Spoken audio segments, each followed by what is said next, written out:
Olá, querido, graça e paz, você que nos acompanha nas nossas mídias sociais. Hoje eu quero compartilhar um texto sagrado da palavra de Deus que se encontra em 1 Pedro, capítulo 4, de 5 a 7. 1 Pedro, capítulo 4, os versos 5 a 7. Queridos, a palavra do Senhor diz assim, em 1 Pedro 4 a 7. Eles acham estranho que não vos juntais a eles na mesma carreira desenfreada da licenciosidade e vos difamam. Estes terão de prestar contas àquele que está pronto para julgar os vivos e os mortos. Pois é por isso que o evangelho foi pregado também aos mortos, para que, embora julgados segundo os homens, quando na carne, vivam segundo Deus pelo Espírito. Mas já está próximo o fim de todas as coisas. Portanto, tende bom senso e estais alertas em oração. Amém, meus irmãos? Queridos, hoje trarei reflexão da nossa igreja e aquelas pessoas que nos acompanham. Um sermão diferente, os irmãos que estão acostumados a ver o pastor Gabriel sempre pregar aí o sermão expositivo.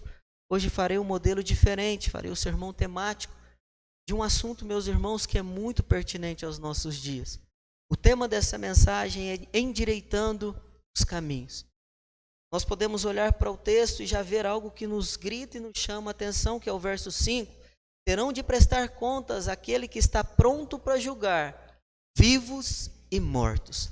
Bem, meus irmãos, queridos, eu quero tratar com você o assunto que já comentei neste culto, nessa noite. É algo que tem pesado ao meu coração. A igreja brasileira, ela tem, meus irmãos, vivenciado um crescimento numérico a qual nunca foi visto antes. Nós temos visto as grandes construções, as grandes edificações de templo. Nós temos visto grandes amontoamentos de pessoas.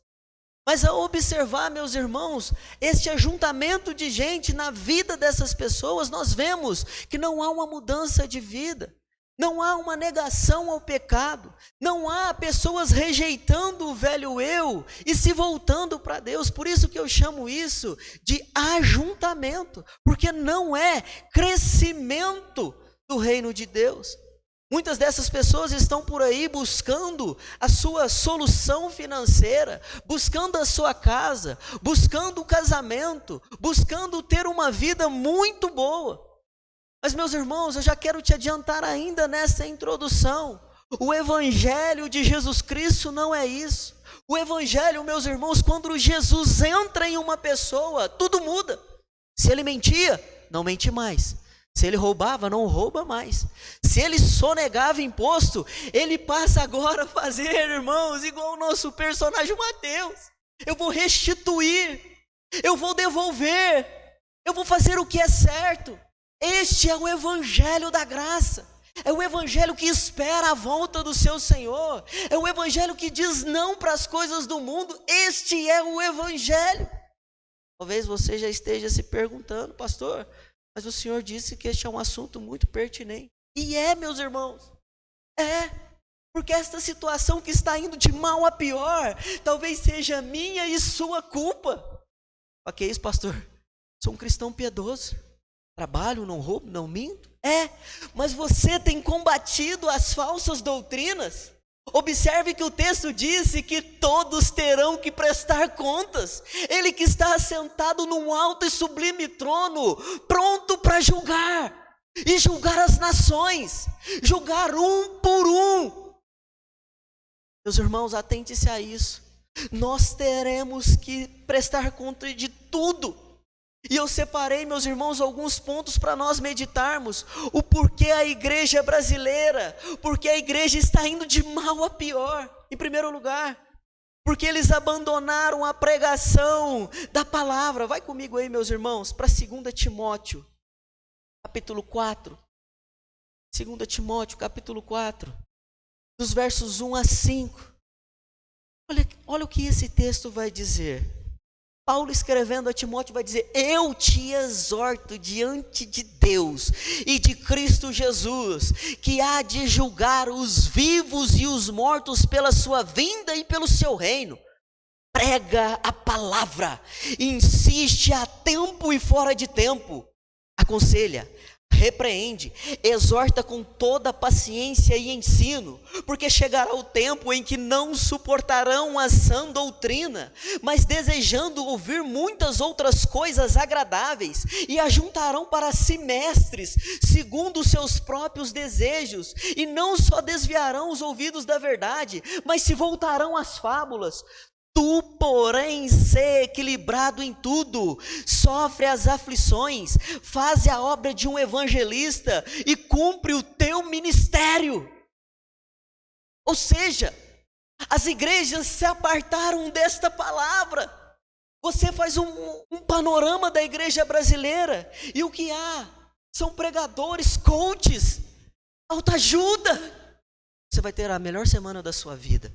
Eu poderia aqui, irmãos, pedir, coloca uma música de fundo aqui, possivelmente aquela: hoje o meu milagre vai chegar, e mexer com o seu emocional. Meus irmãos, há muitas técnicas de mexer com o emocional das pessoas. Abaixa a luz, põe uma musiquinha de fundo. Quem não tem problemas, eu sei do seu problema, eu sei o que você está passando, mas Deus é a cura. Meus irmãos, e por isso esses homens que fazem desse tipo, eles se afastaram da verdade. E Paulo vai dizer a Timóteo: Timóteo, eu te exorto que prega a palavra. É tempo de pregar, não é tempo de pregar, prega a palavra, porque Deus vai julgar os vivos e os mortos. E aqui eu quero já dizer a você, no verso 5, quando ele diz: faz o trabalho de um evangelista, isso nos alcançou, meus irmãos. Viu uma heresia, combate ela. Não deixa passar batido, não. Irmãos, um dia em uma conversa com os amigos, ele virou para mim e disse assim, como está escrito na Bíblia, né? Me digas com quem tu andas, com o que eu direi, com quem és. Dei uma olhada para ele assim e falei: que é isso? Onde está isso na Bíblia? Ele falou: não está não? Como que você fala com tanta certeza que está na Bíblia, sendo que não está? E aqui, meus irmãos, nós vamos acostumando uma descida de não pregação da palavra. Fala-se sobre a palavra, mas não prega a palavra. E Paulo está exortando a Timóteo, dizendo: eu te exorto, pregue a palavra, porque chegarão tempos. E eu acredito que Paulo, através do Espírito Santo, recebendo essa palavra, vislumbrou. Quem sabe no ano de 2021, não haverá homens que combatam com a palavra, irmãos, e esses homens e mulheres somos nós. Por isso que a igreja está ladeira abaixo, porque amontoaram para si doutores, homens que falam que nós somos igual a Jesus Cristo, que nós temos o mesmo valor de Jesus Cristo, que nós somos o centro do coração de Deus. Depois dá uma olhadinha lá em João 3, no último versículo. Quando nós não aceitamos Jesus, o que está sobre nós? A ira de Deus permanece sobre o homem. Irmãos, é o nosso compromisso. Nós devemos pregar a palavra. Eu disse no começo do culto, meus irmãos, essa palavra ela não é palatável. Os irmãos estão me acostumados aqui a ver o pastor pegar um texto, expor o texto. Mas hoje vai ser diferente, porque eu tenho que trazer a realidade para você e dizer: meu irmão, prega a palavra. Estão amontoando doutores, estão ajuntando fábulas para si, estão indo para a igreja para ouvir o que quer, é a sua chave da vitória, é prosperidade, é bênção. Irmãos, Deus pode fazer isso? Pode, mas o evangelho não é isso. Abrimos o YouTube e qualquer ensino ali serve. Isso é uma mentira satânica. Pega a Bíblia. Eu sou o coração de Deus, deixa eu achar aqui. Eu sou igual a Jesus. Eu tenho valor sem Jesus. Mentira. Combata o pecado, as fábulas, a falsa doutrina com a palavra. Não fique com qualquer ensinamento. Quando você vê uma pessoa indo para a igreja 5, 10, 20, 30 anos e a vida dela não muda, ela nunca conheceu Jesus, porque o que muda a pessoa é a palavra. É isso aqui, meus irmãos. Não há outro jeito. Aí você pode dizer: pastor, está com inveja do canal dos caras lá, né? Tem 2, 3 milhões de visualização. O senhor lá no Instagram é só 1000 e pouquinho. É? Sabe por que eu não tenho inveja desse povo? Porque esses falsos mestres se destacam pelas suas fábulas. E talvez você está comendo dessas falsas fábulas, viu? Você não pegar a Bíblia aqui e fazer igual os crentes bereanos. Isso aqui está na palavra? Vamos ver aqui. Isso não serve só para falso mestre, não, irmão. Serve para qualquer pastor que sobe em cima de um púlpito e começa a pregar. Você tem que avaliar na palavra se é condizente. Se não é, rejeita. Rejeita. Fala, eu não quero isso. E é por isso, meus irmãos, que a igreja está ladeira abaixo. Porque aceita qualquer coisa. Não coloca o pastor naquela sinuca de bico. O pastor não está na palavra que o senhor citou aí. Pessoas começam a soltar versículo um atrás do outro. Aí você pergunta, onde está escrito isso? Não sabe. Irmãos, nós precisamos voltar para a palavra. Se queremos resgatar a verdadeira essência do evangelho, nós precisamos pregar a palavra. As igrejas têm se afastado da palavra.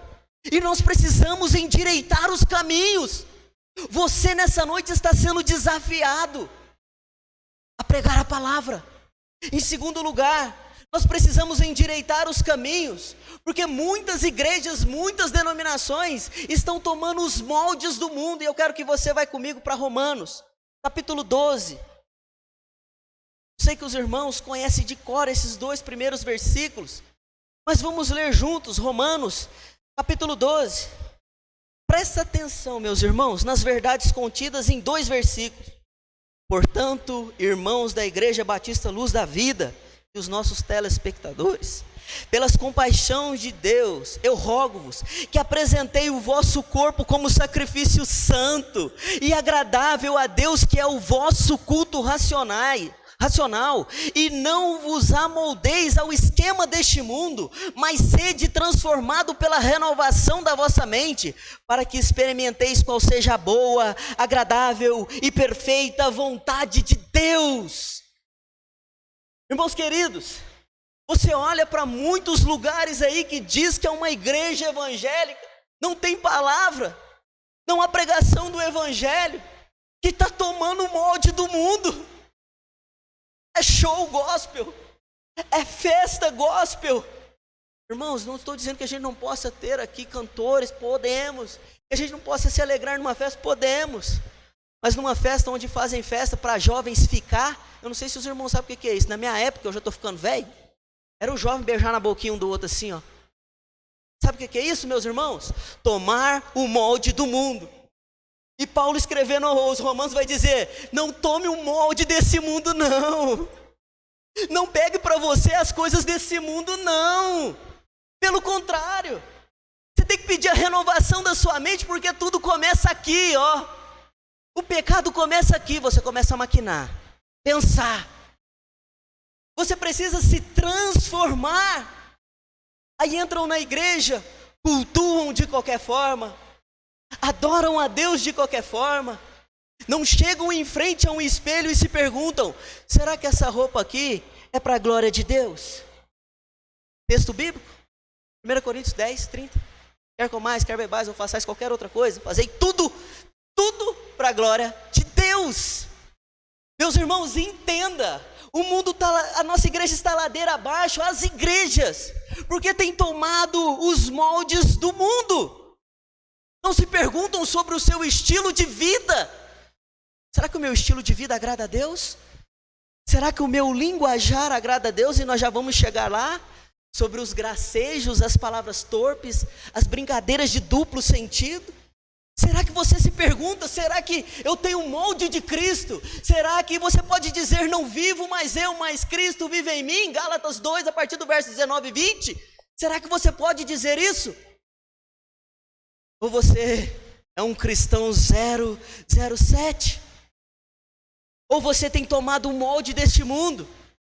Se você nunca experimentou qual é a boa, perfeita e agradável vontade de Deus, é porque a sua mente foi cauterizada e você está no molde do mundo. E nós precisamos combater piamente, meus irmãos, essas atitudes. Nós precisamos combater, dizer, olha, meu irmão, minha irmã, não tome o molde do mundo não. Transformai para a renovação do vosso entendimento. Nós precisamos batalhar, meus irmãos. Eu sei que não é fácil ouvir uma palavra igual a essa. Mas, meus irmãos, eu não quero chegar naquele grande dia e Deus cobrar você e você falar assim: eu não sabia, o pastor não falou. Mentira, eu estou te avisando. Estude a palavra, pregue a palavra. Não aceite nenhum molde que vem do mundo. Pelo contrário, rejeite as coisas desse mundo. A igreja está perdendo, em primeiro lugar, porque se afastou da palavra. Segundo, porque tem tomado os moldes deste mundo. E terceiro, porque dentro das igrejas, pecados são tolerados. Volta comigo, meus irmãos, para o texto que nós lemos, de 1 Pedro, capítulo 4. Só que agora nós vamos ler dos versos 1 a 3. Portanto, uma vez que Cristo sofreu na carne, armai-vos também deste mesmo pensamento, pois aquele que sofreu na carne já está livre do pecado, para que no tempo que ainda vos resta na carne, não continueis a viver com os desejos dos homens para a vontade de Deus, porque basta que no tempo passado tenhais cumprido a vontade dos gentios, andando em libertinagem, prazeres, embriaguez, orgias, bebedeiras, idolatrias compulsivas. Irmãos, e às vezes pessoas estão dentro da igreja com esses mesmos atos e simplesmente com uma capa: eu vou beber só um pouquinho aqui, não tem nada a ver. Eu vou mentir só aqui, o pastor não está vendo. O pastor é chato, né? Cobra da gente. Ainda mais se a gente faz piada de duplo sentido. E se o pastor está perto, então, ixi, faz não. Não faz não. Que é outro texto, meus irmãos, para os irmãos sentirem este peso. Vai comigo para Efésios, capítulo 5. A palavra do Senhor diz assim: portanto, sede imitadores de Deus, como filhos amados, e andai em amor como Cristo, que também nos amou e se entregou por nós como oferta e sacrifício, com aroma suave. Olha o versículo 3. Mas a prostituição e de todo tipo de impureza ou cobiça nem sequer sejam mencionados entre vós, como convém a santos. Aí você está lá no seu serviço contando piadinha de mau gosto. Aí você está lá no seu serviço falando: não, você viu a esposa do fulano de tal? Não, bonita, hein? Você viu o marido dela? Ô pastor, forte, 58 de braço, trincado, né? Máquina de lavar aqui, Davi. Irmãos, a palavra do Senhor está dizendo aqui para nós nem comentar. E aí a igreja está comentando, está brincando, está falando, está na roda dos escarnecedores. E para a gente está tudo normal. Continua no tudo normal para você ver. Irmãos, nós precisamos nos atentar, porque nós temos tolerado essas coisas dentro da igreja. E não podemos tolerar. Não podemos. Nós temos que dizer não. Versículo 4. Nem haja indecências, nem conversas tolas, nem gracejos obscenos, pois essas coisas são inconvenientes. Pelo contrário, haja ações de graça. Não sou eu que estou dizendo não, irmãos, é a palavra de Deus. Pastor, mas como é que eu vou fazer então lá no meu serviço? Se posicione como um cristão. Sai de perto. A palavra que está dizendo, irmão, não sou eu não. E a igreja vai tolerando. Porque a igreja, irmãos, não é essa edificação, não. A igreja é eu e você. Eu e você somos a igreja e nós não podemos mais tolerar. E a explicação vem do verso 5. Porque bem sabeis que nenhum devasso, ou impuro, ou avarento, que é idólatra, tem herança no reino de Deus. Continua para ver com essas práticas. Não tem parte no reino de Deus. Irmãos, não tolere o pecado dentro da igreja. Não tolere o pecado dentro de você. Declare guerra. Declare guerra. Fala: eu não vou pecar mais. Se é o Instagram, eu vou cancelar o Instagram. Se é o Facebook, vou cancelar o Facebook. Se é o Telegram, vou cancelar. Se é o Twitter, vou cancelar. Declare guerra. Diga não. Diga não. Se o teu olho te faz pecar, meu irmão, arranca ele. Pegar aqui, vai arrancar ele não. Você cortar a volta do pecado. Corta a volta do pecado. Não tolere o pecado. E isso, pastor, está sendo muito duro, irmãos. Em 1 Coríntios, Lá no capítulo 5, eu vou ler esse texto com os irmãos. Vamos lá, irmãos? 1 Coríntios capítulo 5. Havia uma impureza dentro da igreja. E olha como é que Paulo trata este homem. De fato, ouve-se que há imoralidade entre vós, e imoralidade de tipo que nem mesmo entre os gentios se vê, a ponto de alguém manter relações sexuais com a mulher do seu pai. Mas eu fico pensando no apóstolo Paulo escrevendo isso. Porque no capítulo 1, dos versos 1 a 11, ele chama esses irmãos aqui de irmãos, de igreja de Jesus. Ele está escrevendo para a igreja, então quer dizer que pode acontecer dentro da igreja. Continuando, verso 2: e estáis cheios de arrogância, não deveis, pelo contrário, lamentar e expulsar do vosso meio quem cometeu isso. Versículo 3: embora eu esteja ausente fisicamente, estou presente em espírito, e já julguei quem fez isso como estivesse presente. Quando vos reunides em nome do Senhor Jesus, eu estando convosco em espírito, junto com o poder do nosso Senhor, entregai esse homem a Satanás para destruição da carne, para que o espírito seja salvo no dia do Senhor. Verso 6: o vosso orgulho não é bom. Não sabeis que um pouco de fermento faz com que toda a massa fique fermentada? Outras traduções vão dizer: não sabeis que um pouco de coisa estragada estraga todo o resto? Sabe por quê? Tolerância de pecado. Se a igreja não tem palavra, como que nós vamos saber o que é pecado ou não? Se a igreja não busca conhecer a Jesus, os seus princípios e ensinamentos na palavra, como nós vamos condenar pecado? Como que nós vamos condenar pecado se não conhecemos a palavra? Estamos tomando o molde do mundo. Sabe o que acontece? Nossa mente fica cauterizada. Irmãos, e a cauterização da fé leva à apostasia. Irmãos, atente-se a isso, não tolere pecado. O seu pecado é o seu, não é o meu não. O meu eu não tenho que tolerar ele. Chega aos pés do Senhor e diga: Senhor, em nome de Jesus, eu quero ser liberto desse pecado. Pai, eu abro o Instagram lá. Instagram, né? Quando eu abro um Instagram, só parece foto de Fusca com roda 17 e eu quero ter um Fusca com roda. Parece lá umas Ferraris. Essas Ferraris de 1,60 m e pouquinhos. Biquíni. Ou se não, 80. Tanquinho. Aí o diabo ensina uma música. Se eu te pego. Né? Se ele te pega, ele leva para o inferno. Declare guerra ao pecado. Irmãos, a mensagem ela não é palatável, mas ela é um aviso para você. Se volte para a palavra. Não tome o molde do mundo. Declare guerra ao seu pecado. Em quarto lugar, e esse aqui é sério, meus irmãos.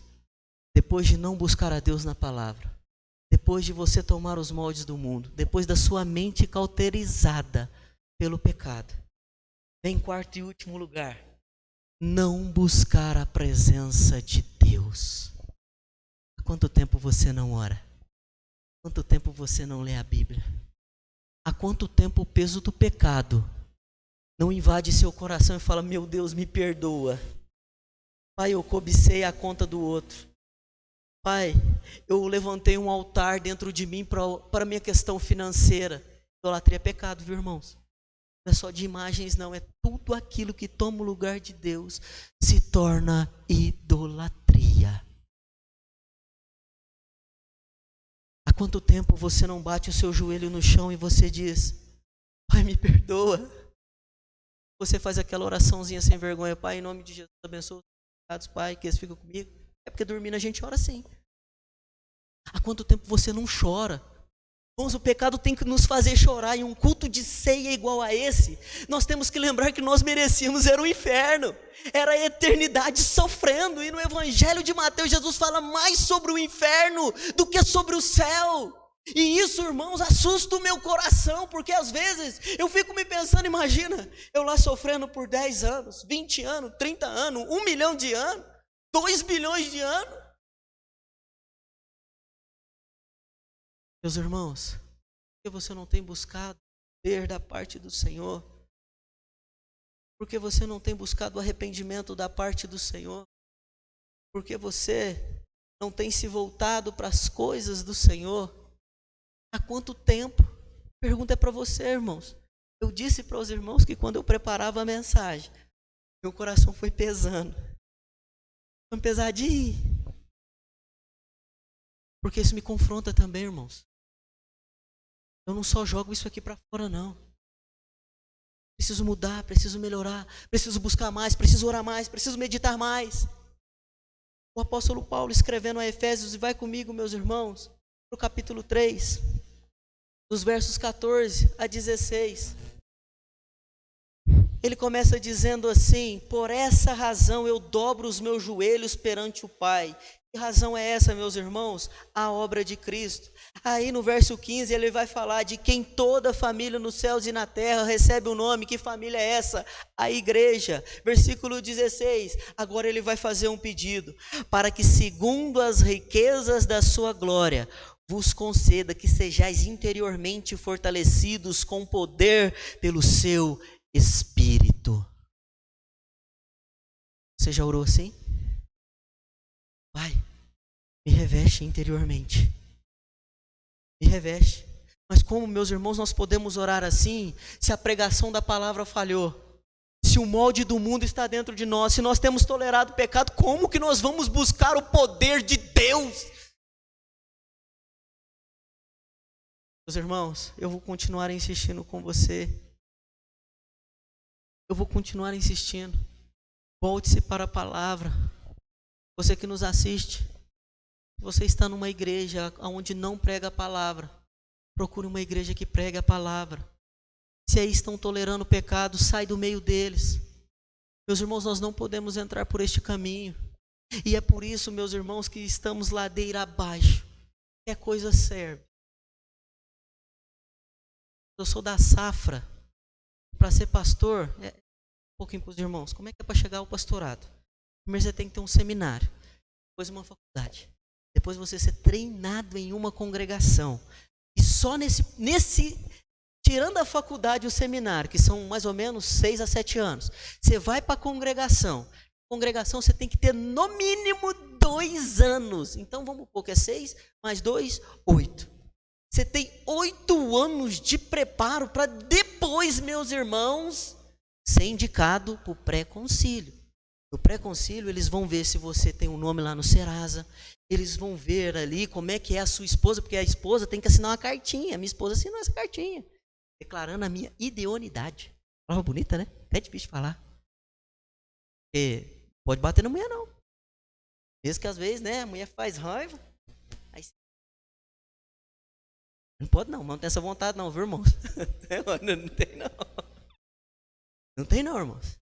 Depois, meus irmãos, de ter visto todos os papéis, depois de ter feito toda essa avaliação, passou no pré-concílio, agora nós vamos levar ele para o concílio.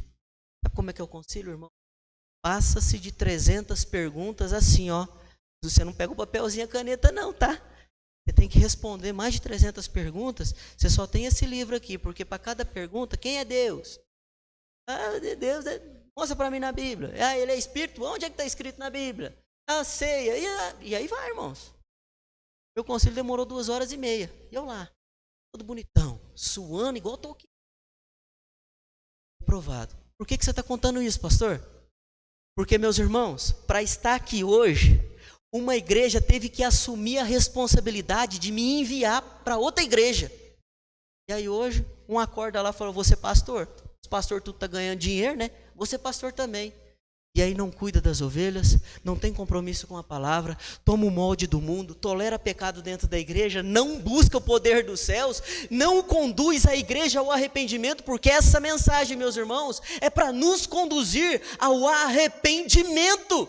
Voltarmos para a palavra de Deus, tirarmos os moldes do mundo do nosso meio. Nós não devemos aceitar o pecado do nosso meio, pelo contrário, buscar o poder de Deus. E este é o desafio, meus irmãos, para esta igreja. Este é o desafio para nós. Este desafio, meus irmãos, é para você que está nos assistindo. Sabe por quê, meus irmãos? Eu vou terminar porque a hora não nos espera. Eu quero terminar com o texto de Romanos, capítulo 14, verso 12.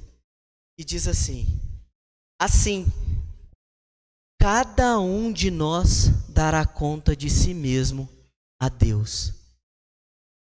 Não busca Deus na palavra, não. Toma os moldes do mundo. Aceita os seus pecadinhos.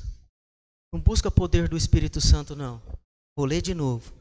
Assim, cada um de nós prestará conta de si mesmo a Deus. Meus irmãos, vocês saem daqui dessa noite, você que também está nos assistindo, sabendo de uma coisa: você nunca poderá chegar diante de Deus e dizer: ninguém me avisou. Você está sendo avisado. Endireite-se os seus maus caminhos. A hora da decisão, meus irmãos, é agora. Talvez nós saiamos daquele portão, fechemos esse templo bonito aqui, e alguém passe ali e nos mate. E aí nós entramos para a eternidade. Então eu quero convidar você, meu irmão, a orar. Para que você chegue diante de Deus. Fala: Deus, eu tenho falhado na pregação da palavra. Pai, eu tenho engolido qualquer tipo de comida. Irmãos, entenda algo. Não é porque você está comendo, eu falo de ensino, que você está alimentando. Não é qualquer ensino, meus irmãos. Paulo vai dizer: pregue a palavra. Como você vai pregar a palavra se você não sabe nada? Como você vai dizer: eu não quero esse molde do mundo, se você não medita na palavra? Como você vai combater pecado se você não conhece a palavra? Como você vai experimentar da boa, agradável e perfeita vontade de Deus se você não busca a plenitude do Espírito Santo? Chegou um momento e eu quero convidar você a orar.